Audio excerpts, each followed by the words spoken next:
നമ്മൾ സാധാരണ കപ്പ ഇടുന്നത് ഇതേപോലെ ഒരു 6 ഇഞ്ച് നീളത്തിൽ ഒരു കപ്പത്തണ്ട് എടുത്തിട്ട് നമ്മളിങ്ങനെ മണ്ണിൽ കുഴിച്ച് വയ്ക്കുകയാണ്. അപ്പം മണ്ണിൽ കുഴിച്ച് വയ്ക്കുമ്പോഴത്തേക്കും ഇതിൻ്റെ ഇവിടെയാണ് നമ്മളിങ്ങനെ സാധാരണ കപ്പ പൊട്ടി മുളയ്ക്കുന്നത്.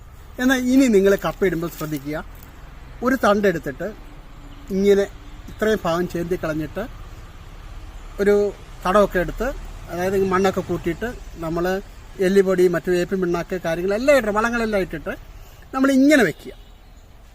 ഇങ്ങനെ വെച്ചിട്ട് കുറച്ച് മണ്ണൊക്കെ തട്ടിയിട്ട് വയ്ക്കുമ്പോഴത്തേക്കും ഈ എല്ലാ മുട്ടിൻ്റെ അവിടെ നിന്ന് മൂളങ്ങൾ വരും. മൂളങ്ങൾ വന്നിട്ട് നമുക്ക് ആവശ്യത്തിന് ഒരു 3-4 നിർത്തുക.